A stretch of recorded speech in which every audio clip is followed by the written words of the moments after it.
మనందరి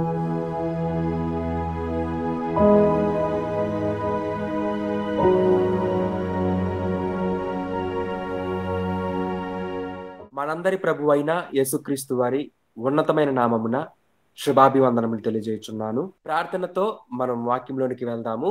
అందరూ కూడా ఏకీభవించవలసిందిగా కోరుచున్నాను. ప్రార్థన చేసుకుందాం. మమ్మల్ని మిక్కిలిగా ప్రేమించిన దయగలిగిన మా కన్న తండ్రి, మీ కుమారుడైన యేసుక్రీస్తు వారి నామమున మీకు వందనములు నాయన. మీ మాటలను మేమందరము నేర్చుకోవాలి అని మమ్మల్ని ప్రేమించి సజీవు లెక్కల్లో నిలవబెట్టుకుని ఈ కాన్ఫరెన్స్లో గూగుల్ మీట్ యాప్ ద్వారా ఎక్కడెక్కడో ఉన్నటువంటి మమ్మల్ని అందరినీ ఒకటిగా చేసిన విధానమును బట్టి మీకు వందనములు నాయన. మేము నేర్చుకుంటున్నటువంటి ప్రతి మాట మా హృదయంలో ముద్రించుకుని ఆ వాక్యమును నాయన అనేకులకు అందించగలిగే మీ ప్రియమైన పిల్లల వలె మేము బ్రతకగలుగుటకు సహాయమును దయచేయండి. మీ పిల్లలు ఎంతో కష్టించి కాన్ఫరెన్సుల్లో నాయన మీ వాక్యములను అందించడానికి చాలా కష్టపడుతున్నారు. వారందరినీ జ్ఞాపకం చేసుకోనండి. అలాగే మీ మాటలను వినాలని కూడా అందరూ ఆసక్తి చూపించి కాన్ఫరెన్సుల్లో ఉన్నారు. వారందరినీ జ్ఞాపకం చేసుకోనండి తండ్రి. మీ మాటలను అందిస్తున్నటువంటి నాకును మీ కృప, మీ కాపుదల ఉంచి సమయోచితమైన జ్ఞానమును ఇచ్చి నడిపించమని, ఎటువంటి అలజడి సాతాను ఆటంకాలు మా మధ్యన లేకుండగా సజావుగా వాక్య పరిచర్య అంతటి యందును సాగటానికి మీ కృప మీ కాపుదల ఉంచి నడిపించమని ఈ ప్రార్థన మా ప్రభువు మా రక్షకుడైన యేసు ప్రభువు వారి ఉన్నతమైన నామమున మిక్కిలి వినయముతో అడిగి వేడుకుంటున్నాం మా కన్న తండ్రి. ఆమేన్. ప్రియమైన దేవుని వారలారా, కాన్ఫరెన్స్ లో సిద్ధపడినటువంటి మీ అందరికీ కూడా మరొకసారి వందనము తెలియజేస్తున్నాను. ప్రియులారా, ఈరోజు మనం నేర్చుకొనబోతున్నటువంటి పాఠం పేరు క్రైస్తవుని పురోగతి నివేదికలు. క్రైస్తవుని పురోగతి నివేదికలు. పాఠం పేరు చూస్తుంటే అర్థం కానట్టుగా ఉంటుందేమో కానీ మనం వినని పదాలతో పాఠం పేరు ఉన్నా మనకు అర్థమయ్యే రీతిగానే పాఠం ఉంటుందని మీరు గమనించండి. క్రైస్తవుని పురోగతి నివేదికలు. క్రైస్తవుడు అంటే మనందరికీ తెలుసు. క్రైస్తవుడు అంటే క్రీస్తుని నమ్ముకొని తన పాపాలను క్రీస్తు రక్తంలో పోగొట్టుకొని, అంటే కడుగుకొని, నీతిమంతునిగా పరిశుద్ధినిగా జీవిస్తున్నటువంటి క్రీస్తు శిష్యుడు. ప్రారంభంలో అంతియొకయలో ఉన్నటువంటి శిష్యులు క్రైస్తవులు అనబడ్డారు అని మనందరికీ తెలుసు. శిష్యులు, క్రీస్తు శిష్యులు. క్రైస్తవులు అంటే క్రీస్తు శిష్యులు, దేవుని నమ్ముకున్నవారు, సంఘంలో దేవుని కోసం వస్తున్నటువంటి వారు. దేవుడే దిక్కు, దేవుడే తోడు, దేవుడే అండ, దేవుడే అతిశయం అని నమ్ముకొని దేవునిలో బలపడుతున్నటువంటి వారు క్రైస్తవులు. ఇక పురోగతి అంటే అభివృద్ధి. దినదిన అభివృద్ధి, లేకపోతే నెల నెలలకు అభివృద్ధి, లేకపోతే సంవత్సరానికైనా అభివృద్ధి. అభివృద్ధిని పురోగతి అంటారు. ఇంగ్లీష్లో డెవలప్మెంట్. డెవలప్మెంట్ అనే వర్డ్ తెలుగులో పురోగతి అంటారన్నమాట. ఇక నెక్స్ట్ నివేదికలు. నివేదికలు అంటే, నివేదికలు అనగా రిపోర్ట్స్ ఆర్ రికార్డ్స్. రికార్డ్స్ అంటే ఇంకొక భాషలో చెప్పాలి, మన తెలుగులోనే ఇంకొక మాటలో చెప్పాలి అని అంటే చేసిన పనిని నిరూపించుకునే దాఖలాలు. చేసిన పనికి ఏవైతే దాఖలాలుగా ఉంటాయో అవి డాక్యుమెంటరీ రికార్డ్స్ అయినా ఆర్ రిపోర్ట్స్ అయినా, లేకపోతే ఆడియో రూపంలో ఉన్నటువంటి రికార్డ్స్ అయినా, వీడియో అయినా, ఇమేజెస్ అయినా, ఏ రకమైనటువంటి రికార్డ్స్ లేకపోతే రిపోర్ట్స్ని నివేదికలు అంటుంటాము. ఇప్పుడు క్రైస్తవుని పురోగతి నివేదికలు. మనమందరము కూడా క్రైస్తవులం. దేవుణ్ణి నమ్ముకున్నటువంటి పిల్లలము. దేవుని పిల్లలం. మరి దేవుని పిల్లలమైన మనకి అభివృద్ధి ఉందా? ఆ అభివృద్ధి ఉంటే, ఆ అభివృద్ధికి మనం చూపించే రిపోర్ట్స్ ఏంటి? మనం ఏ రిపోర్ట్స్‌ని మనం చూపించాలి? ఎవరికి చూపించాలి? జాగ్రత్తగా ఆలోచించేద్దాం. క్రైస్తవుని పురోగతి అని ఎందుకు అన్నాను అనంటే, లోకంలో అందరికి కూడా అభివృద్ధులు ఉన్నాయి. అందరికి కూడా వారి వారి పరిధులలో డెవలప్‌మెంట్స్ ఉన్నాయి. ఏ ఒక్కరైనా సరే డెవలప్‌మెంట్‌లోకి వెళ్ళకపోతే, వారు అంటే పురోగతికి వెళ్ళకపోతే వాళ్ళ పరిస్థితి అధోగతే అయిపోతది. అధోగతి పాలవ్వాలన్నా, పురోగతి పాలవ్వాలన్నా మన చేతుల మీదే ఉంది. ఈ ప్రపంచంలో ప్రతి ఒక్కరు కూడా అభివృద్ధి వైపే వెళ్తారు.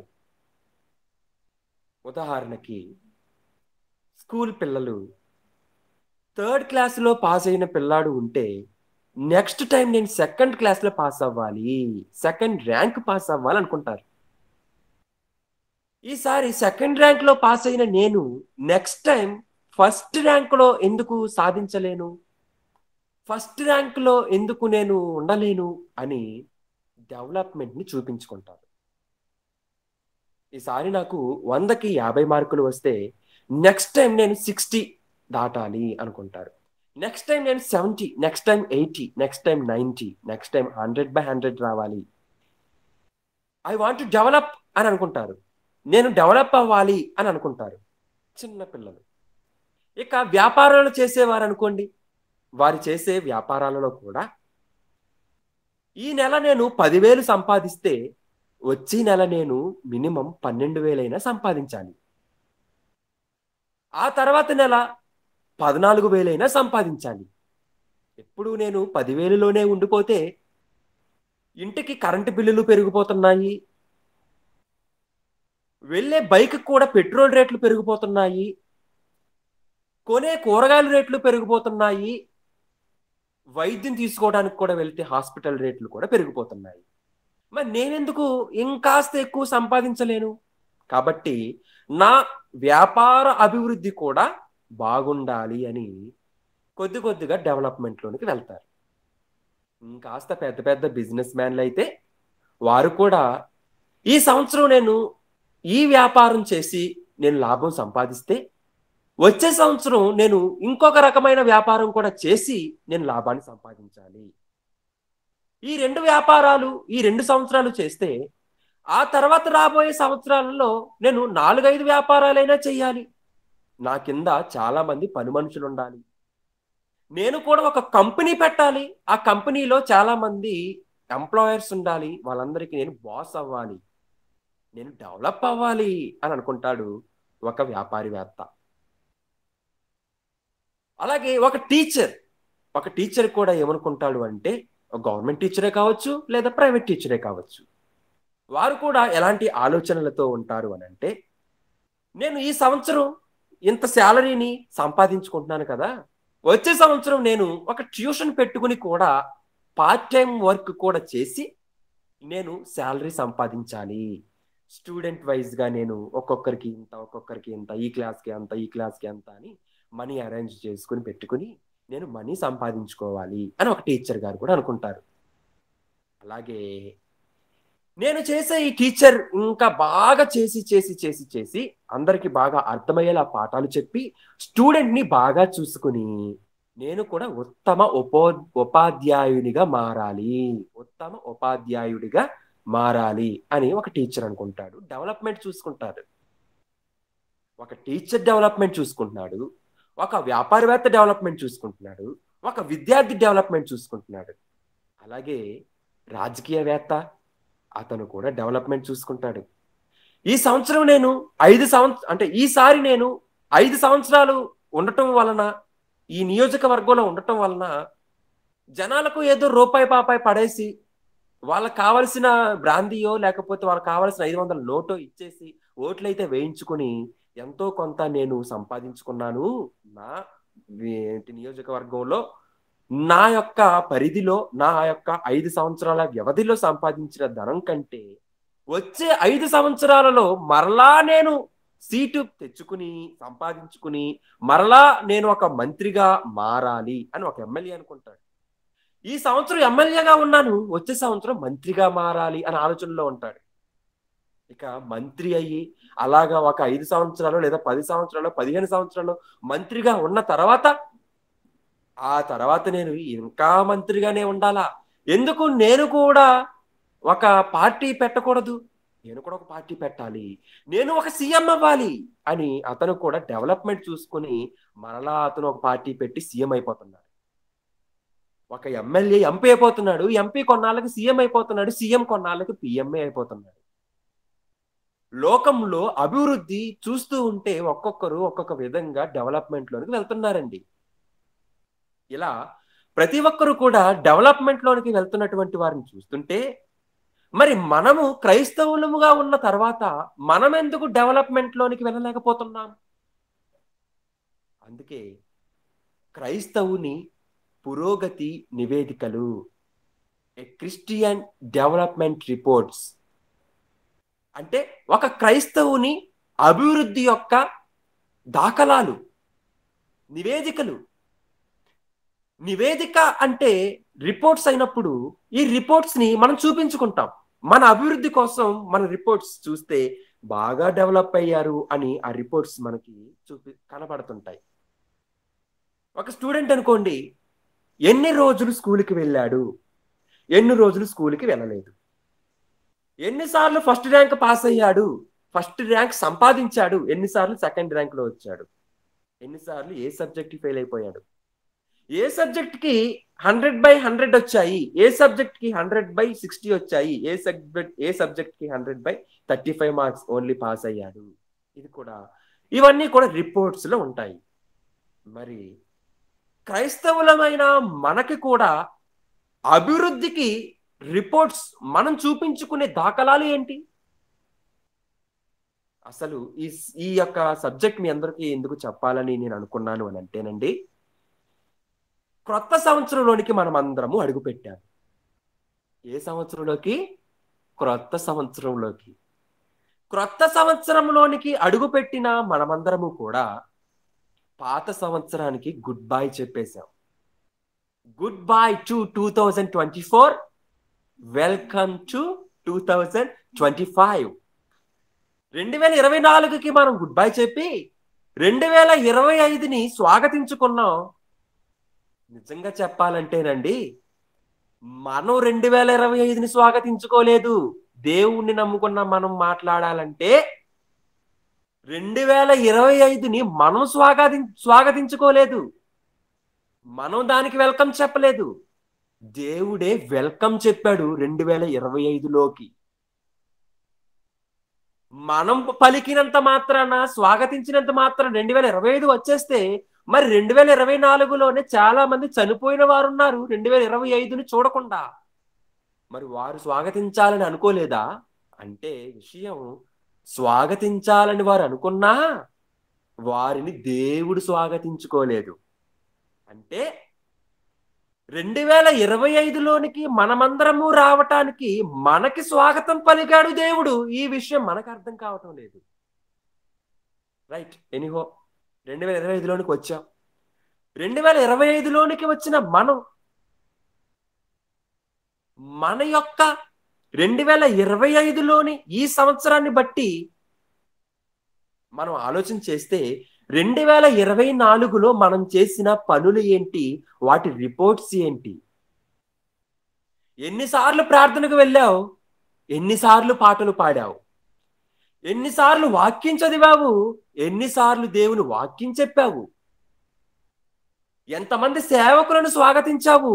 ఎంతమంది ఆత్మీయులకు ఆతిథ్యం ఇచ్చావు? ఎన్నిసార్లు గూగుల్ మీట్లో నువ్వు వాక్యం విన్నావు? ఎన్నిసార్లు గూగుల్ మీట్లోకి పిలిచినా సరే లింక్ డిలీట్ చేసేసి మరి నువ్వు వాక్యం వినలేకపోయావు? ఆలోచన చేయాలి. What is your records and reports? మన యొక్క నివేదికలు ఏమిటి? 2024 వెళ్ళిపోయిందని గుడ్ బై చెప్పేసిన మనం ఆ 2024లో ఇవన్నీ చేశాను అని నువ్వేం చెప్పగలవు?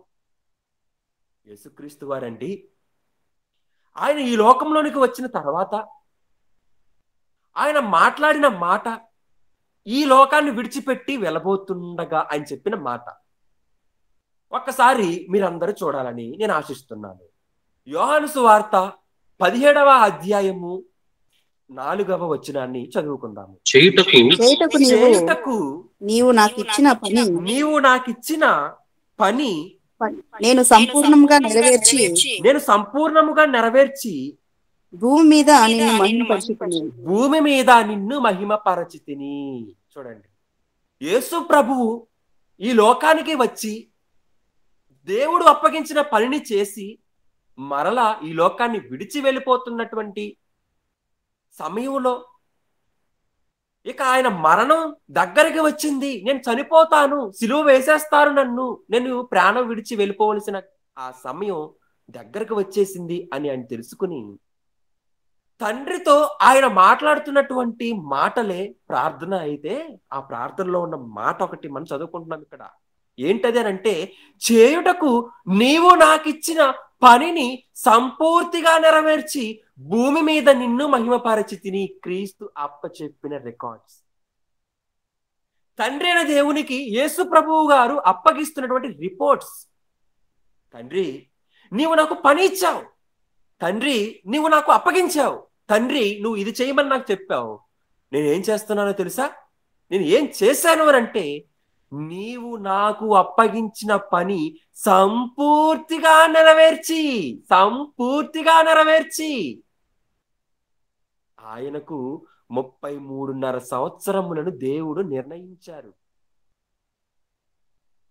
ఆ 33.5 సంవత్సరములలో బాల్య వయసులో ఏం చేయాలి చేశారు, యవన వయసులో ఎలా బ్రతకాలి బ్రతికారు, తల్లి పట్ల ఎలా ఉండాలి, తండ్రి పట్ల ఎలా ఉండాలి బ్రతికారు, జనులకు ఏం ఉపదేశించాలి ఉపదేశించాడు.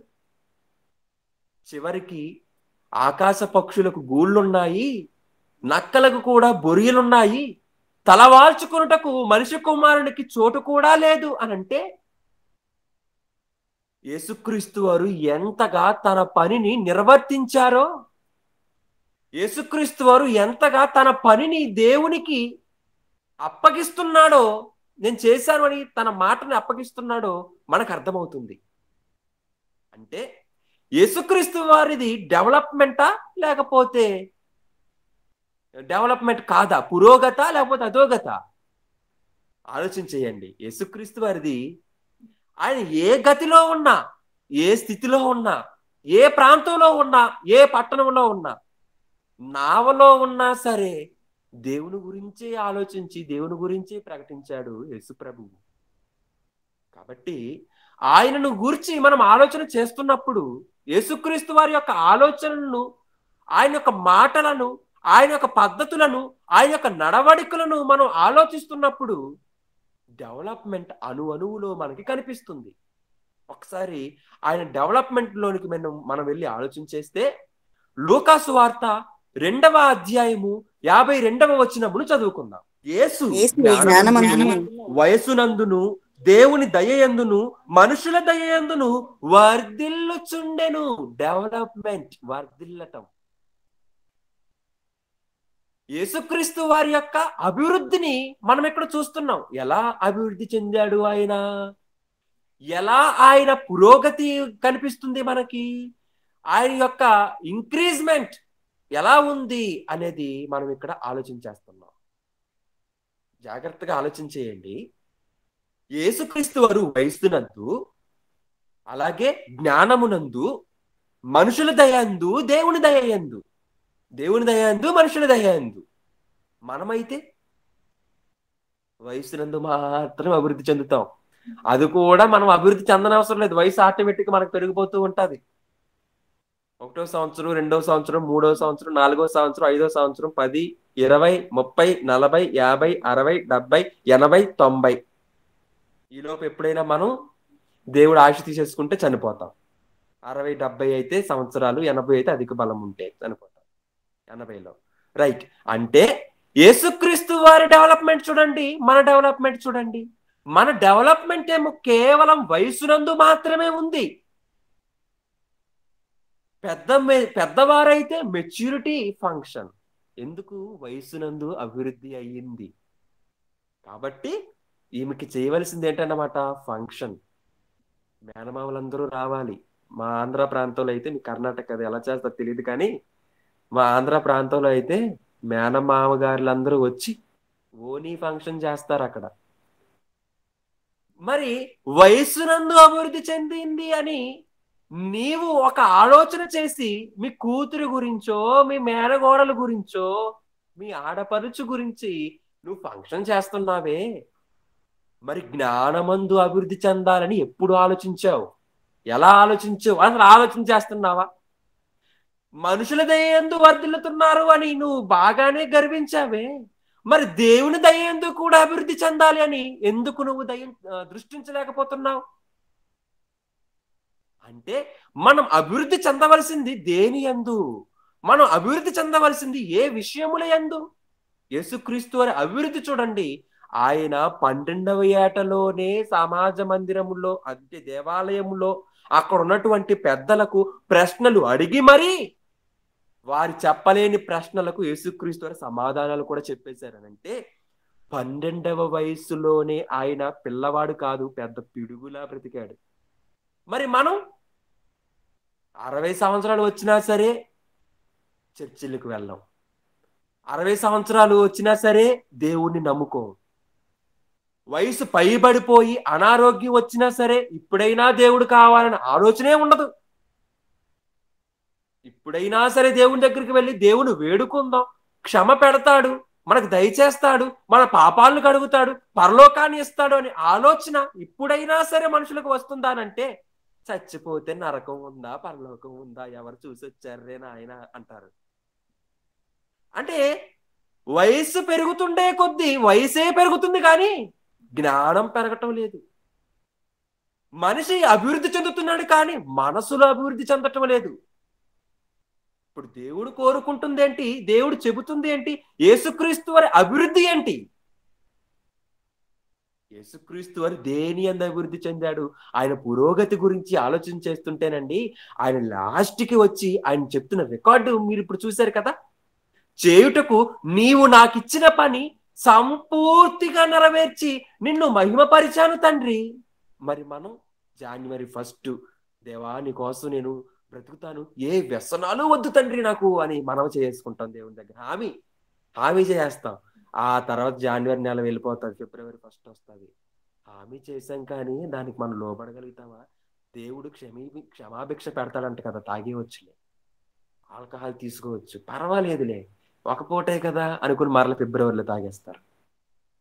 తర్వాత మరలా మార్చి నెలకు వచ్చేసరికి అప్పుడు ఒక పెగ్గే తాగాడు, మార్చి నెలలో 3వ నెల కాబట్టి 3 పెగ్గులు తాగుతాడు. ఆ తర్వాత మే నెల వేసవి కాలం కదా, వేసవి కాలం ఒంట్లో బాడీలో ఏం కావాలి? మరలా హీట్ కావాలి, బయట హీట్ ఉంది, లోపల కూడా హీట్ అవ్వాలి. ఇంకా 4 పెగ్గులు 5 పెగ్గులు తాగేస్తుంటాడు. ఇక తర్వాత December 31కి వచ్చేసరికి ఒక ఆయన చెప్తున్నాడండి, మొన్న వార్తల్లో చూస్తుంటే ఆయన దగ్గర మైక్ పెట్టారు, ఎందుకు నాన్న ఇంత ఫుల్గా తాగేసావు అని అంటే, సంవత్సరం వెళ్ళిపోతుందని బాధతో తాగేసానండి. అంత బాధ ఉంటే తాగటం ఎందుకు నాన్న, సంవత్సరం తీసుకుని వెనక్కి రావచ్చుగా. అంతే కదా, ఆలోచన చేయండి. అంటే ఒక్కొక్కరి యొక్క ఆలోచన చూడండి. అంటే January 1లోనే అసలు తాగకూడదు, వ్యసనాలకు దూరంగా ఉండాలి, సిగరెట్ వద్దు, ఆల్కహాల్ వద్దు అనుకున్నావు. December 31 వచ్చేసరికి సంవత్సరం వెళ్ళిపోతుందని తాగేస్తున్నాను అనేది ఆడికి, సంవత్సరం వెళ్ళిపోతుంది కాబట్టి తాగకుండా ఉండలేకపోతున్నాడు, బాధతో తాగేస్తున్నాను అంటున్నావు. అంటే ఏది నీ డెవలప్మెంట్? ఎక్కడుంది నీ అభివృద్ధి? ఎక్కడుంది నీ యొక్క పురోగతి? ఇంకా రోజు రోజుకి మనం దిగజారిపోతున్నాం తప్పితే డెవలప్మెంట్ లోనికి ఎక్కడ వెళ్తుందండి లోకం? ఎక్కడండి డెవలప్మెంట్ అవుతుంది సమాజం? దేవుడేమో మీరందరూ కూడా రోజుకి అభివృద్ధి చెందాలని దేవుడు చెప్తున్నాడు. జ్ఞానమందు అభివృద్ధి పొందాలి, వయసునందు అభివృద్ధి పొందాలి, దేవుని దయందు అభివృద్ధి పొందాలి, మనుషులు దయందు అభివృద్ధి పొందాలి, వర్ధిల్లండి దేవుడు చెబుతున్నాడు. అలా వర్ధిల్లాడు యేసుక్రీస్తు వారు. ఆయనను పోలి నడుచుకుంటున్నామని చెప్పుకున్న క్రైస్తవులు మాత్రం ఆయన పోలే నడుచుకోవటం లేదు. కాబట్టి ఈ సంవత్సరం డిసెంబర్ 31 మీరు దేవునికి ఏ రికార్డ్స్ అప్ చెప్పారో నాకు తెలియదు, కానీ ఇప్పుడు రాబోయే 31కి మీరు రికార్డ్స్ అప్ చెప్పుకోవాలి. నూతన సంవత్సరంలోనికి వచ్చాం కాబట్టి నూతన పాఠం తీసుకుంటున్నా. ఇప్పుడు రాబోయే 31కి మీరు ఎన్ని జూమ్ మీటింగ్ లో కలిసారు దేవుని రికార్డ్ అప్ చెప్పుకోవాలి, రిపోర్ట్స్. ఎన్నిసార్లు మీరు పాటలు పాడారో, ఈసారి పాడలేనండి అని అనకండి. కొంతమంది అంటారు కదా, అయ్యా ఈ వారం నాకు బాగాలేదు, పాడలేను. మరి ఒకవేళ బాలేదు అని పెళ్లిళ్ళకి వెళ్ళటం మానేస్తారా? బాలేదు అని బర్త్డే ఈవెంట్స్కి వెళ్ళటం మానేస్తారా? ఆరోగ్యం బాలేదు అని దేవుని దగ్గర చెబుతున్నటువంటి ఈ సాకులు మన దగ్గర ఉన్నటువంటి మన చుట్టాలకి, మన భర్తలకు, మన భార్యలకు, మన పిల్లలకు మనం చెప్పుకోగలుగుతామా? వాళ్ళ దగ్గర చెబితే వాళ్ళు మనల్ని తిడతారు. దేవుని దగ్గర చెబితే దేవుడు సహిస్తాడు అనుకుంటున్నారు. ఎంతకాలం సహిస్తాడు దేవుడు? ఎంతకాలం ఓపిక పడతాడు దేవుడు? ఆలోచించేద్దాం. మంచి మాటలు దేవుడు మనకు అందిస్తున్నాడు. ప్రారంభంలో జాన్యువరి 1 మనం ఈ దినాన్ని గడిపాం, ఈ సంవత్సరంలో ప్రారంభ దినాన్ని ఎలా మనం గడిపాం? చక్కగా ప్రార్థనలు చేసుకున్నాం, చక్కగా పాటలు పాడుకున్నాం, చక్కగా వాక్య సందేశంతో ప్రారంభాన్ని మనం గడిపాము, ఈ సంవత్సరాన్ని ప్రారంభించాము. అంతేకాకుండా 31 నైట్ నుంచి 12 గంటల వరకు కూడా, 8-9 గంటల నుంచి 12 గంటల వరకు కూడా ఓల్ నైట్ ప్రేయర్స్ మనం చేసాం. ప్రార్థన వెంబడి ప్రార్థన, పాట వెంబడి ప్రార్థన, పాట వెంబడి పాట, ప్రార్థన వెంబడి ప్రార్థన. ఒకరేమో కేక్ కటింగ్ చేస్తుంటే దేవానికి స్తోత్రం, మాకు నూతన సంవత్సరం ఇచ్చామని ఆనందంతో స్తుతి స్తోత్రాలు హల్లెలూయా అన్ని పలికాం. మరి రెండో రోజున ఏమైపోయింది? మూడో రోజున ఏమైపోయింది? ఈరోజు 7వ రోజు, జాన్యువరి 7th డే. మరి 7వ రోజున ఏమైపోయింది? అందరూ కలిసారా కాన్ఫరెన్స్ లో? కొంతమందే కలిసారా? నాకు తెలియదు, మీకే తెలియాలి. మరి ఏమైపోయింది 7వ రోజు? ఇక 7వ రోజులోని ఎలాగుంటే ఇక 70వ రోజు, ఇక 365వ రోజు, లాస్ట్ డే 31. ఆ రోజు మాత్రం వచ్చేస్తారు. ఆ రోజు మాత్రం అందరూ వచ్చేసి కేకుల కోసమైనా వచ్చేస్తారు, చాక్లెట్ల కోసమైనా వచ్చేస్తారు, ప్రార్థనలు చేయించుకుంటూ వచ్చేస్తారు, దీవెనలు కావాలని అవి ఇవి కావాలని వచ్చేస్తారు, ప్రార్థన చేయించేసుకుంటారు అయ్యగారుల దగ్గర. కానీ అభివృద్ధి చెందుతున్నామా? డెవలప్మెంట్ అయ్యామా? గత సంవత్సరం కంటే ఈ సంవత్సరం మనం ఎంతగా అభివృద్ధి చెందాం అనేది ఒక్కసారి మనం ఆలోచన చేసుకోవాలి. నాకైతేనండి 2024 వెళుతుంటే కాస్త బాధగానే ఉంది. ఎందుకో తెలుసా? 2024లో నేను చేసినటువంటి దేవుని సేవలు, నవంబర్ నెలలో మొత్తం నేను ఎన్నెన్నో ప్రాంతాలకు తిరిగి వాక్యాలు చెప్పాను. డిసెంబర్ నెలలో అయితే మొదటి రోజు నుంచి 20వ రోజు వరకు కూడా ప్రతిరోజు ఇంటింట కూడికల్లో, క్రిస్మస్ కూడికల్లో వాక్యాన్ని కొత్తగా చెప్పాను. ఆ తర్వాత 25వ తారీఖున క్రిస్మస్ సీజన్ గా వాడబడ్డాను, ఆ రోజు వాక్యాన్ని చెప్పాను. ఇక 25వ తారీఖు నుంచి కొన్ని రోజులు మరలా యవనస్తుల కూడికల్లోను, పెద్దవారి కూడికల్లోను ఈ సంవత్సరం దేవుడు నాకు అప్పగించిన పనిని చక్కగా నెరవేర్చారు అని ఒక సంతోషంతో ఈ సంవత్సరాన్ని గడిపి 2024ని ఇక 2025 వస్తుంటే, ఈ సంవత్సరం నేను చాలా దేవుని కోసం పనులు చేశాను, వెళ్ళిపోతుంది ఈ సంవత్సరం, నేను బాధపడుతున్నాను. మరలా వస్తాయా ఆ రోజులు? వస్తే ఆ రోజుల్లో నేనుంటానా, లేకపోతే దేవుడు నన్ను తీసుకుని వెళ్ళిపోతాడా? జీవం ఆవిరి వంటిది కదా అని బాధ కలిగింది. ఒకవేళ దేవుడు నాకు ఆయుష్నిస్తే ఇంకా దేవుని సేవ చేయాలని, ఈ 2025లో కూడా బహుగా నేను వాడబడాలని నేను అనుకుంటున్నాను. నా గురించి కూడా మీ అనుదిన ప్రార్థనలో పెట్టండి, ఓకేనా? రైట్. ఇలా మనం అందరము కూడా మొదటిలో ఎలా ఉన్నామో చివరి వరకు అలాగే ఉండాలి. డిసెంబర్ 31 నైట్, అలాగే జాన్యువరి 1 మనం ఎలాగైతే భయభక్తులు కలిగి బ్రతుకుతున్నామో, అలాగే మిగతా వారాలలో కూడా, మిగతా రోజులలో కూడా, మిగతా సమయాల్లో కూడా, నిమిషాలలో కూడా మనం దేవుని కోసం అంతగా ఉపయోగపడాలి. ఒకసారి ఆ మాట మనం చదువుకుందాం. చూడండి, ప్రసంగి గ్రంథము 7వ అధ్యాయము 8వ వచనం. కార్యారంభము కంటే కార్యాంతము మేలు. దేనికంటే ఏది మేలు అని దేవుడు అంటున్నాడు ఇక్కడ? కార్యారంభము కంటే కార్యాంతము మేలు. కార్యారంభం, కార్యాంతం, కార్యారంభం, కార్యాంతం, కార్యారంభం, కార్య అంతం.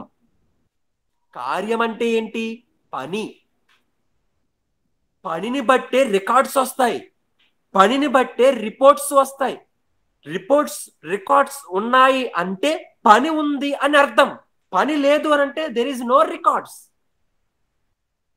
ఎవరి దగ్గరైనా సరే దాఖలాలు ఉండాలన్నా, నివేదికలు ఉండాలన్నా ఏం ఉండాలి? పని ఉండాలి. ఏం చేశావు? ఒక్కొక్కసారి పనిని బట్టి ఎవరి దగ్గర అయినా, మన చర్చిలో కూడా కొంతమంది ఉంటారు. మన చర్చికి సంబంధించి వచ్చినటువంటి చందా కావచ్చు, లేకపోతే దేవుని కానుకలు కావచ్చు, లేకపోతే ఎవరైనా ఇచ్చినవి కావచ్చు, అవన్నీ కూడా ఒక రికార్డ్స్ లో మనం రాసుకుంటాం. పలానా వారు ఇంత ఇచ్చారు, పలానా వారు ఇంత ఇచ్చారు, పలానా వారు ఇంత ఇచ్చారు, పలానా వారు ఇంత ఇచ్చారు. ఇదిగో దీన్నినేమో దేవుని పండుగల నిమిత్తం మాంసానికి, అలాగే దేవుని కేకులకి, అలాగే క్రొత్త వారి కొరకు, అలాగే వృద్ధుల వస్త్రాల గురించి, అలాగే చిన్నపిల్లల యొక్క ఆ ప్రైజెస్ గురించి, వాళ్ళకి ఇవ్వాల్సిన గిఫ్ట్స్ గురించి అని ఎంత ఖర్చు చేస్తున్నాం అదంతా ఒక లిస్ట్ చేసుకుంటాం. దాన్ని ఒక రిపోర్ట్స్ గా మనయ్య గారికి మనం అప్పచెప్పుకుంటాం. అంటే ఇప్పుడు రిపోర్ట్స్ అనేవి ఎప్పుడు వచ్చాయి? పనిని బట్టి. పని జరిగింది అక్కడ. వృద్ధులకు మనం వస్త్రాలు పంచిపెట్టాము, చిన్నపిల్లలకి మనం ప్రైజెస్ పంచిపెట్టాము, అలాగే ఈ సంవత్సరం నూతనంగా మనం చేసినటువంటి పండుగలో ఇంత మనకు ఖర్చు అయ్యింది అని ఖర్చు అంతా మనం రాసుకుని మనం ఒకరికి రిపోర్ట్స్ గా మనం అప్పగించుకుంటున్నాము అని అంటే, ఆ రికార్డ్స్ ని మనం ఇస్తున్నాము అని అంటే దేని బట్టి? Work important. వర్క్ ను బట్టి ఇదంతా జరిగింది. అలాగే కార్యం వర్క్ అయితే ఈ కార్యం, ఈ పనిని మనం ప్రారంభించిన ప్రారంభము ఉంది, ఈ పనిని ముగించిన ముగింపు ఉంటుంది. కాకపోతే ఇందులో ఏది మేలు అని దేవుడు అంటున్నాడు? ప్రారంభించటం మేలా, ముగించటం మేలా? ముగింపు ఉందంటే ప్రారంభం ఉందని అర్థం. ప్రారంభం ఉందంటే ప్రతి ప్రారంభానికి ముగింపు ఉండొచ్చు, ఉండకపోవచ్చు. అర్థమైంది అనుకుంటున్నా. ముగింపు ఉందంటే ప్రారంభం ఉందన్నట్టు. కానీ ప్రారంభం ఉందంటే ముగింపు ఉండొచ్చు, ఉండకపోవచ్చు. ఉదాహరణకి ఇస్కరియోతు యోధ. ప్రారంభం ఉంది, దేవుళ్ళలోనికి వచ్చాడు. మరి ముగింపు ఉందా? ముగింపులో ఎలా ఉన్నాడు అని అంటే ఉరి వేసుకుని చనిపోయాడు. ముగింపు బాలేదు. అలాగే పేతురు గారు ప్రారంభంలో వచ్చాడు, మధ్యలో 3 సార్లు అబద్ధం చెప్పి యేసుక్రీస్తు ఎవరో తెలియదని చెప్పేశాడు. ముగింపుకు వచ్చేసరికి మరలా ఒక మంచి సాక్షిగా మరణించాడు. 3,000 మందిని మార్చి అపోస్తలుల కార్యాలు 2వ అధ్యాయంలో బాప్తిస్మం ఇచ్చాడు. చూడండి డెవలప్మెంట్. పేతురు గారి డెవలప్మెంట్ మనకు కనిపిస్తుంది. బాప్తిస్మం ఇచ్చు యోహాను గారి గురించి చూడండి. పోని ప్రారంభం బాగుంది, ముగింపు ఈయన ఎవరు? రాబోవాడు ఇతడేనా అని అడిగాడు. అనుమానం వచ్చేసింది. అనుమానం పెనుభూతం అంటాం కదా. ఇప్పుడు పెనుభూతం ఏమైపోయింది? పరలోక రాజ్యములో ఇతని కంటే అల్పుడు కూడా ఇతని కంటే గొప్పోడు అవుతాడని అంటే ఇప్పుడు యోహాను గారు ఎంత పెద్ద అల్పుడైపోయాడో కదా. అంటే ప్రారంభం బాగుంది, ముగింపు బాలేదు. ఇస్కరియోతు యూదా ప్రారంభం బాగుంది, ముగింపు బాలేదు. అలాగే పాత నిబంధనలో కూడా కొంతమందిని మనం చూస్తుంటే గెహజీ గారి ప్రారంభం బాగుంది, ముగింపు బాలేదు. అలాగే ఇంకొంతమందిని మనం చూస్తూ ఉంటే క్రొత్త నిబంధనలో కూడా దేమా గారు పౌలు గారితో పాటు తిరిగిన వ్యక్తి. దేమా గారు ఇహలోకమును స్నేహించి నన్ను విడిచి వెళ్ళిపోయాడు అని పౌలు గారు దేమా గారి గురించి చెబుతాడు. ప్రారంభం బాగుంది, ముగింపు బాలేదు. ఇలా అందరికీ ప్రారంభాలు ఉన్నాయి, కానీ ముగింపులు ఎలా ఉన్నాయి? కార్యం బాగానే ఉంటుంది. దేవుని కోసం బ్రతికేస్తాను, దేవుని కోసం చేసేస్తాను, దేవుని కోసం వ్యసనాలు మానేసుకుంటాను, దేవుని కోసం నేను నా ప్రాణాన్ని అర్పించేసుకుంటాను అని ఎన్నెన్నో చెప్పేశాము. న్యూ ఇయర్ లో మనం వాగ్దానాలు తీసుకుని మరీ ప్రారంభించాము దేవుడిచ్చిన సంవత్సరాన్ని. మరి ఈ ముగింపుకు వెళ్ళేసరికి ప్రతి ఒక్కరికి వాగ్దానాలు నెరవేరుతున్నాయా? ప్రతి ఒక్కరు కూడా దేవుని కోసం బ్రతుకుతున్నారా? ప్రతి ఒక్కరూ దేవుని పనిలో ఉండాలని ఆలోచన చేస్తున్నారా? నా ప్రారంభం ఎలా ఉంటే నా ముగింపు ఇంకా బాగుండాలని ఎందుకు అనుకోలేకపోతున్నాం మనం? డెవలప్మెంట్ ఏమైపోతుందండి మనలో? మనం డెవలప్మెంట్ అవుతుంటే, మనం అభివృద్ధి చెందుతుంటే మనల్ని చూసి ఇంకాస్త అభివృద్ధి చెందేవారు ఉంటారు. మా సంఘంలో యవనస్తులు బాప్తిసం తీసుకున్నారండి. వారిని చూసి మరొక వ్యక్తి కూడా, పెద్ద వయసున్న వ్యక్తి, వారు కూడా బాప్తిసం తీసుకున్నారు. ఎందుకు అంటే తెలుసా? చిన్నపిల్లలే మార్పు చెంది, చిన్నపిల్లల యవనస్తులే దేవుని కోసం బ్రతకాలని పాటలు పాడుతున్నారు, వాక్యాలు నేర్చుకుంటున్నారు. నాకేంటి నొప్పి? నేను కూడా మారాలి. నేను కూడా వ్యసనాలు మానుకోవాలి, నేను కూడా పరలోకం వెళ్ళాలని పెద్ద వ్యక్తులు కూడా బాప్తిసం తీసుకుంటున్నారు. ఇక వచ్చే ఆదివారం ఒక స్త్రీ కూడా బాప్తిసం తీసుకోవడానికి సిద్ధపడ్డారు. ఏంటి, ఎందుకు ఇది చెప్తున్నానంటే, ముందు ఒకరు బాప్తిసం తీసుకోవడానికి ముందుకొచ్చారు, వారు మిగతా వారికి స్ఫూర్తినిచ్చారు. అంటే ఇండైరెక్ట్ గా మెసేజ్ ఇచ్చేశారు. ఏంటో తెలుసా? నేను మారాను, మీరు కూడా మారండి.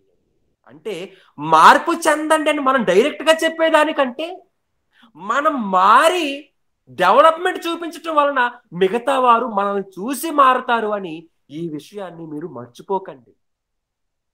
మనం ఎప్పుడైతే మారుతున్నామో, మన మాటలో కానీ, మన ప్రవర్తనలో కానీ, మన జీవితంలో దేవుని కోసం చేసే పనుల విషయంలో కానీ, ఏ విషయంలో అయితే మనం నూతనంగా మనం ముందుకి వస్తున్నామో ఆ విషయాల్లో మనతోటి వారు కూడా నూతనంగా ముందుకు వస్తారు.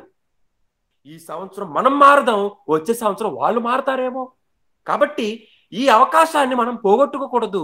ప్రారంభం ఎలా ఉందో ముగింపు కూడా అలానే చక్కగా ఉండాలి తప్పితే, ముగింపుకు వెళ్ళిపోయేసరికి మరలా ఇతనికి సంవత్సరం ఇచ్చి నేను తప్పు చేశాను అని దేవుడు అనుకోకూడదు.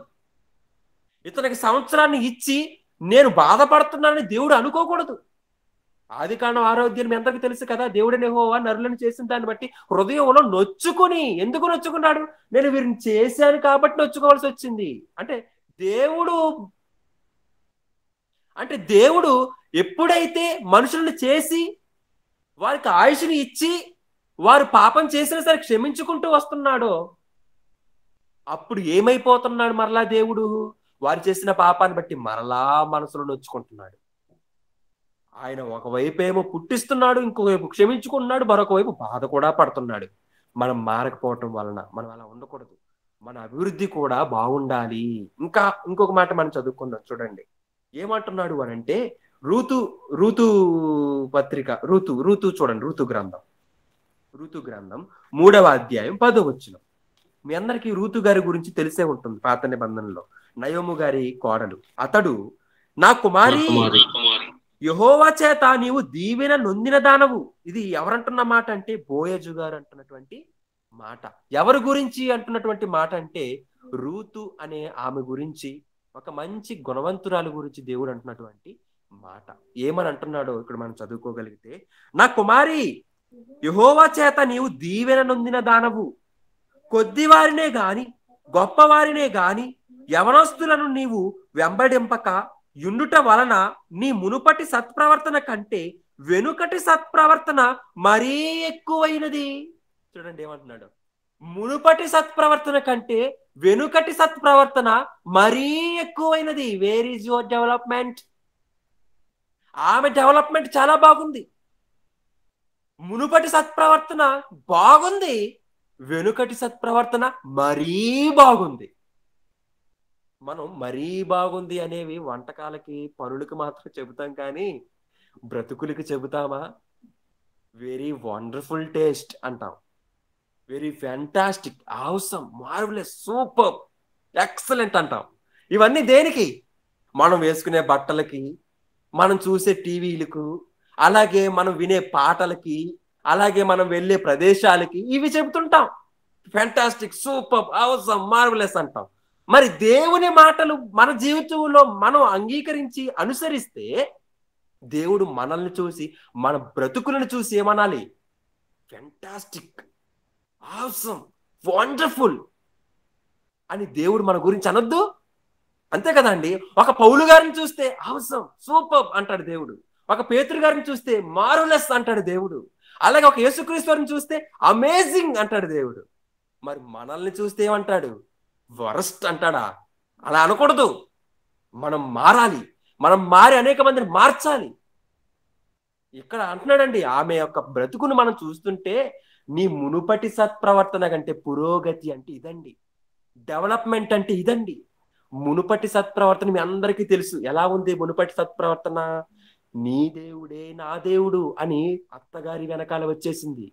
నీ జనమే నా జనము అని అత్తతో పాటు వద్దు అని చెప్పినా కానీ బ్రతిమలాడుకుని మరీ వచ్చేసింది. నువ్వు ఏ దేవుని నమ్ముకుంటావు ఆ దేవుణ్ణే నేను నమ్ముకుంటాను. నీ దేశమే నా దేశం. నువ్వు ఒక చోట నేనొక చోట ఎందుకు? నేను నీ కోసం కష్టపడతా, నీతో ఉంటా, నువ్వు నేను ఒకటిగా ఉందామని అత్తగారితో పాటు వచ్చేసిన రూతు యొక్క బ్రతుకు చాలా మంచిగా ఉంటే, సత్ప్రవర్తన చాలా మంచిదైతే, దానికంటే ఇప్పుడున్న సత్ప్రవర్తన మరీ మంచిది అని అంటున్నాడు అంటే తర్వాత ఇంకెంత గొప్పగా బ్రతికిందో కదా. ఈ రోజుల్లో చూడండి, అత్తగారి కోసం కోడలు కష్టపడతారా? ఆలోచన చేయండి.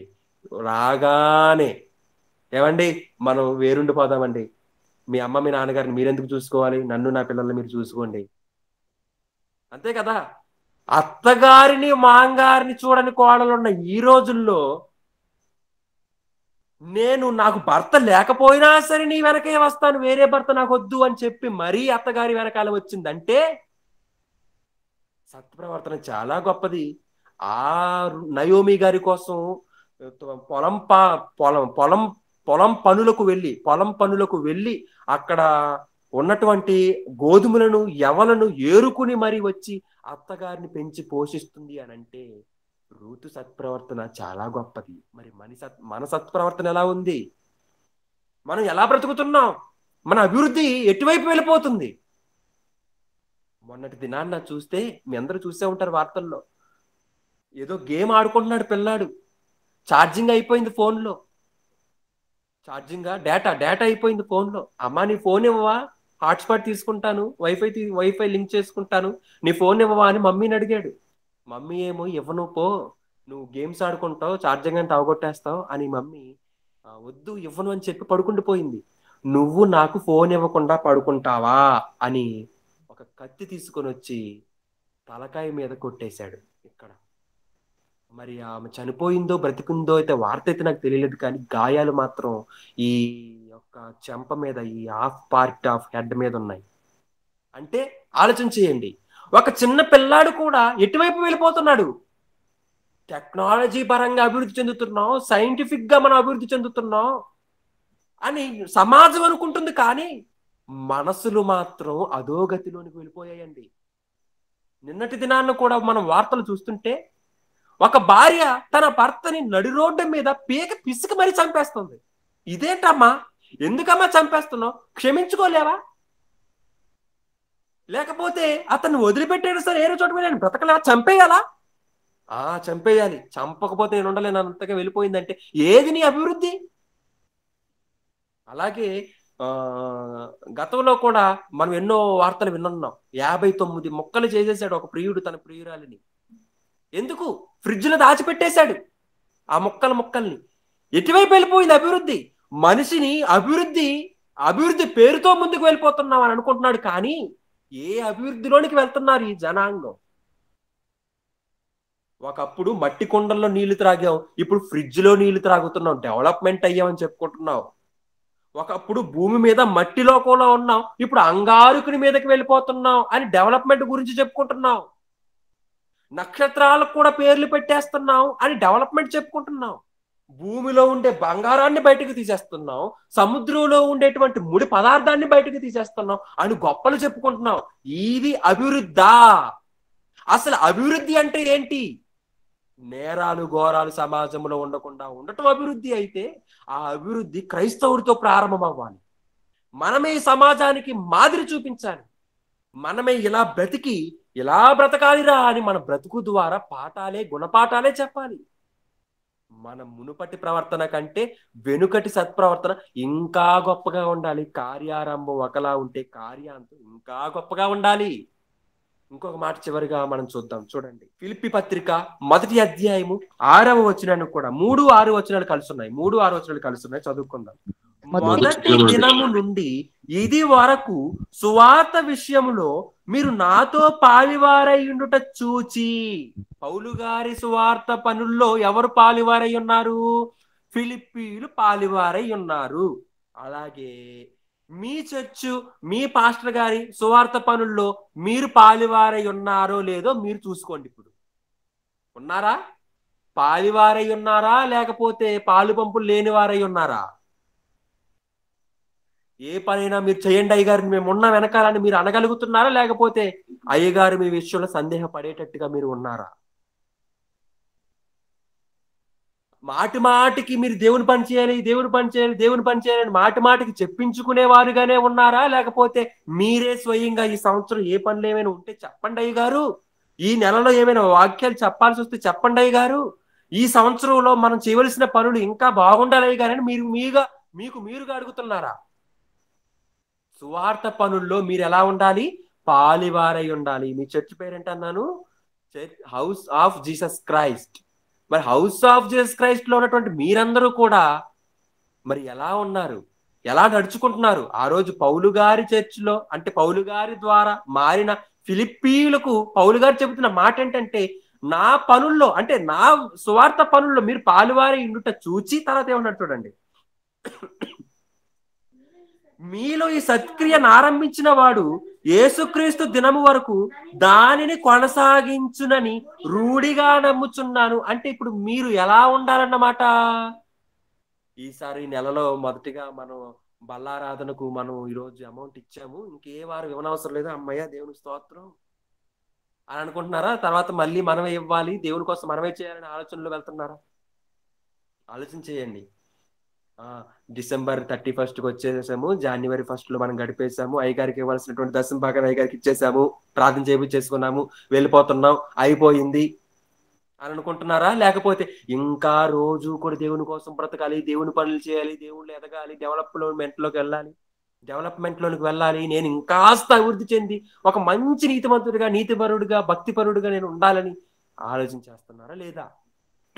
ఆలోచన చేయండి. ఇక్కడ అదే అంటున్నాడు, మీ యొక్క పని ప్రారంభంలో ఉన్న దానికంటే ముగింపులో కూడా ఎలా ఉండాలి? దాన్ని కొనసాగించాలి. అది ఎప్పటి వరకు? క్రీస్తు రెండవ రాకడ వరకు అంటున్నాడు అక్కడ. అదే అన్నాడు లేదు చూడండి, క్రీస్తు దినము వరకు అంటే యేసుక్రీస్తు ఏ దినాన వస్తారో తెలియదు. ఆయన ఒకవేళ వచ్చేస్తే క్రీస్తు దినం వరకు, ఒకవేళ ఆయన లేట్ అయితే మన మరణ దినం వరకు, అంటే టోటల్లీ ముగింపు వరకు, అంతం వరకు కూడా ఎలా ఉండాలి అని చెబుతున్నాడు అని అంటే కొనసాగించాలి అన్నాడు. తప్పితే మధ్యలో ఆపేయండి అనటం లేదు. పని చేయటం, ఇంకో పని చూసుకోవటం, ఆ పని కూడా చేస్తే ఇంకో పని చూసుకోవాలి, ఆ పని కూడా చేస్తే ఇంకో పని చూసుకోవాలి. ఈసారి గృహంలో కూడికి పెట్టుకున్నాం, తర్వాత అవసరం లేదు అని అనుకోకండి, మరలా పెట్టుకోండి. ఈ సంవత్సరం మన బర్త్డే ఈవెంట్కి దేవుని ముందు పెట్టుకుని అయ్యగారితో ప్రార్థన చేయించుకుని పెద్దగా మనం ఫంక్షన్ పెట్టుకుని అందరికి వాక్యం అందించాం కాబట్టి ఈ సంవత్సరం సరిపోతుంది, వచ్చే సంవత్సరం అవసరం లేదు, బడ్జెట్ లేదనుకోకండి. బడ్జెట్ లేకపోయినా సరే కొద్దిగా సరే పెట్టుకోండి. సమయమును సద్వినియోగం చేసుకోవాలి తప్పితే దేన్ని సద్వినియోగం, ధనాన్ని సద్వినియోగం అనటం లేదు అక్కడ. మేము కూడా ఒక చిన్న షార్ట్ ఫిల్మ్ తీసామండి, క్రిస్మస్ అంటే ఏంటి అని. చాలా మంది యవనస్తులు క్రిస్మస్ అంటే ఏంటి అని అనుకుంటున్నారంటే డాన్సులు వేయటం అనుకుంటున్నారు. కాబట్టి డాన్సులు వేసే ఈ పనిలో ఉండి చాలా మంది సినిమా పాటల స్టెప్పులు కూడా నేర్చుకుని దేవుని పాటలకు వేస్తున్నారు. అది సబబేనంటారా? ఆలోచన చేయండి. దావీదు నాట్యం ఆడాడు కానీ జనాలు టెంప్ట్ అయిపోయేలాగా డాన్సులు వేయలేదు. ఆలోచన చేయండి. ఆ టైంలో దావీదు ఒకడే తన యొక్క ఏమంటారు దేవుని దగ్గర ఉండవలసిన ఆనందాన్ని ఆపుకోలేక పట్టజాలైనంత ఆనందాన్ని ఆ నృత్యంలో చూపించుకున్నాడు, నాట్యంలో. అంతేకాని మనలందరికీ కూడా గంతులు వేయండి, డాన్సులు వేయండి అని దేవుడు బైబిల్లో చెప్పలేదు. అంటే ఒకవేళ నాట్యం ఆడినా సరే అందులో ఒక అర్థం ఉంది, భరతనాట్యం ఉంది, అందులో ఒక అర్థం ఉంటది. హైందవుల భరతనాట్యం ఉంటది కదా, అందులో చేతులు ఊపి కాళ్ళు ఊపి అందులో ఒక అర్థాన్ని వాళ్ళు చూపించగలుగుతారు. అలా చూపిస్తారా పోనీ మన క్రైస్తవ యువకులు అని అంటే వీళ్ళు ఏం చేస్తారంటే స్కిన్ టైట్ బట్టలు వేసుకుని, ఆ తర్వాత ఇంకేంటంటే ఈ యవనస్తురాళ్ళు కూడా ఎలా ఉన్నారనంటే చున్నీలు కూడా లేనట్టుగా, బాడీ అంతా యవనస్తులు కనపడేటట్టుగా డాన్సులు వేసి మరి టెంప్ట్ అయిపోయేలాగా చేస్తున్నారు. ఇది పద్ధతేనంటారా అని ఒక చిన్న విషయాన్ని, ఒక 20 minutes ఆఫ్ షార్ట్ ఫిల్మ్ ని మేము తీసుకుని వచ్చాం. అంటే ఇప్పుడు దానికి ఏ బడ్జెట్ అవ్వలేదండి, సింపుల్ గా సమయాన్ని మాత్రమే సద్వినియోగం చేసుకున్నాం. అలా సమయ సద్వినియోగం చేసుకోవాలి తప్పితే బడ్జెటే పెట్టుకోవాలని దేవుడు అని చెప్పలేదు అక్కడ. కాబట్టి దేవునికి కృతజ్ఞతాపూర్వకంగా కూడికి పెట్టుకోవాలనిపిస్తే అందరికి భోజనాలే పెట్టే కూడికి పెట్టుకోవాలని లేదు. లేకపోతే నీ ఇంటిలో ఇంకేదైనా గృహ కూడిక పెట్టుకుని అందరిని ఇన్వైట్ చేసి వాక్యం వినిపించుకోవాలనిపిస్తే అందరికి కూడా వేట మాంసం పెట్టి మరి భోజనం పెట్టి మరి పంపించాలని ఏమీ లేదే. నువ్వు చేసుకునే బడ్జెట్ వల్ల నువ్వు అప్పులు పాలవుతావు తప్పితే దేవుని నామం గణపరచాలనిపిస్తే నువ్వు ఏ బడ్జెట్ లేకుండా కూడా వాక్యం చెప్పొచ్చు. ఇప్పుడు ఉన్నారండి చాలా మంది వృద్ధులు కూడా బైబిల్ పంచుకుంటూ వెళ్ళిపోతున్నారు. రోడ్ల మీద దేవుడు ఉన్నాడని చిన్న మైక్ పట్టుకుని అనౌన్స్మెంట్ చేసుకుంటూ వెళ్ళిపోతున్నారు. వీధి స్వార్థలు చేసుకుంటూ వెళ్ళిపోతున్నారు. వారు పెద్ద పెద్ద పండగల్లాగా పెద్ద పెద్ద మీటింగ్స్ లాగా 10 లక్షలు 20 లక్షలు ఖర్చు పెట్టి గ్రాండ్ మీటింగ్స్ ఏం పెట్టట్లేదే. వాళ్ళకు వచ్చిన పనిలోనైనా సరే, వాళ్ళకు ఉన్నటువంటి స్థాయిలోనైనా సరే దేవుని వాక్యం చెప్పుకుంటూ వెళ్ళిపోతున్నారు. అలా మనం ఎందుకు వెళ్ళలేము? మనం మాత్రం డబ్బు లేదు కాబట్టి దేవుని పని చేయలేము, ఆర్థికంగా ఇబ్బందులు పాలయ్యాం కాబట్టి దేవుని దగ్గరికి రాలేము, అనారోగ్యంలో ఉన్నాం కాబట్టి, వయసు దాటిపోయింది కాబట్టి దేవుని దగ్గర రాలేము అనుకోకండి. వయసు దాటిపోతే నీ దగ్గరికే వస్తారు అందరూ, అప్పుడు నీకే మంచిది. ఎందుకు అని అంటే వచ్చిన వాళ్ళందరికీ వాక్యం చెప్పి పంపించవచ్చు. అప్పుడు అదైనా చేస్తావా అని అంటే, ఇప్పుడు వాక్యం చెబితే నీకెందుకు వాక్యం ముసలిదానివి ముసలోడివి అని అంటారేమో అని మనం నోరు మూసుకుంటాం. అది చాలా పెద్ద తప్పు. పౌలు గారు కూడా అపోస్తుల గారి చివరిలో చూడండి, తన ఇంటికి వచ్చిన వారికి వాక్యం చెప్పి మరీ పంపించేవాడు. వయసు పెద్దదైపోయిన తర్వాత అతను వెళ్ళి సువార్త ప్రయాణాలు చేయలేడు కాబట్టి ఇంటికి వచ్చిన వారికి వాక్యం చెప్పి మరీ పంపించేవాడు. మరి మనం ఎక్కడికి వెళ్ళొద్దు పోని, ఇంటికి వచ్చిన వారికి వాక్యం చెప్పి పంపిస్తున్నామా? ఏది మన డెవలప్మెంట్? ఎంతమందిని మార్చాం, ఎంతమందికి దేవుని దగ్గర నడిపించాం, ఎంతమందికి పాంప్లెట్స్ పంచాం, ఎంతమందికి జూమ్ మీటింగ్ ఉందని ఇన్వైట్ చేసి వాళ్ళు కూడా మీరు వాక్యం వినని కొత్త వారిని ఎంతమందిని తీసుకొచ్చాం. కాబట్టి వచ్చే జూమ్ మీటింగ్ కి మీరు అందరూ కూడా, నా మీటింగ్ అని కాదు, మీది ఎవరిదైనా సరే ఉండుంటే ఈసారి మీరే కాదు ఇంకొకరికి ఈ లింక్ షేర్ చేసి ఒక్కసారి వాక్యం విను అని వారికి వినిపించండి. వారు వాక్యం విన్న తర్వాత చాలా బాగుంది, మీ వాక్యాలు వింటే నాకు చాలా మనస్తృప్తిగా ఉంది, మీ దేవుడు చాలా మంచివాడా అయితే అని మరొక్కసారి వారు కలిసే అవకాశం ఉండొచ్చేమో కదా. మీరు మాత్రమే కలిసి, మీరు మాత్రమే వాక్యం విని, మీరు మాత్రమే పాట పాడుకుంటే దేవునికి ఆనందం కాదు కదా అండి. దేవునికి ఎప్పుడు ఆనందం? ఈ నూతన సంవత్సరంలో నూతన ప్రణాళికలతో వెళితే ఆనందం. నూతన ప్రణాళికలతో, నూతన ప్లాన్స్, న్యూ ప్లాన్స్ తో మనం ముందుకు వెళ్ళాలి. కాబట్టి ఈ జూమ్ మీటింగ్ ద్వారా ఉన్నటువంటి మీ అందరికీ కూడా నేను తెలియజేస్తుంది ఏమిటంటే, ఒక క్రైస్తవులుగా మనం డెవలప్మెంట్ లోనికి వెళ్ళాలి. డెవలప్మెంట్ లోనికి వెళ్ళి December 31 నైట్ వచ్చింది అనగానే, దేవా చేయుటకు నీవు నాకు ఇచ్చిన పనిని సంపూర్తిగా నెరవేర్చానని మనం అప్పగించుకోవాలి. కాబట్టి మన నివేదికలు దేవుని పనుల మీద ఉంటే అవే మనల్ని డెవలప్మెంట్ చేస్తాయని మీ అందరికీ మనస్ఫూర్తిగా కృతజ్ఞతాపూర్వకంగా దేవుని పేరట మనవి చేయుచున్నాను. ప్రార్థన చేసుకుందాం. మమ్మల్ని మిక్కిలిగా ప్రేమించిన దయగలిగిన మా కన్న తండ్రి, మీ కుమారుడైన యేసుక్రీస్తు వారి నామమున వందనములు నాయన. మీ మాటలను మేమందరం వినటానికి మీరు చూపించిన దయకై, కృపకై వందనములు నాయన. మమ్మల్ని ప్రేమించి సమయాన్ని మాకు ఇచ్చారు, మీకు వందనములు తండ్రి. అలాగే నాయన, మీ మాటలను మీ పిల్లలందరితో చెప్పటానికి నాకును సముచిత జ్ఞానమును ఇచ్చారు, మీకు వందనములు తండ్రి. అలాగే నాయన, మీ కుమారుడు శాంపౌల్ అన్నయ్య గారి యందు, దైవజనుల యందు మీరు తోడుగా ఉండి నాకు అవకాశాన్ని కల్పించినందుకు మీకు వందనములు తండ్రి. అలాగే నాయన, నన్నును కూడా మీ పిల్లలకు పరిచయం చేసినటువంటి ప్రసాద్ అన్నయ్య గారి యందు మీకు వందనములు తెలియజేస్తున్నాము నాయన.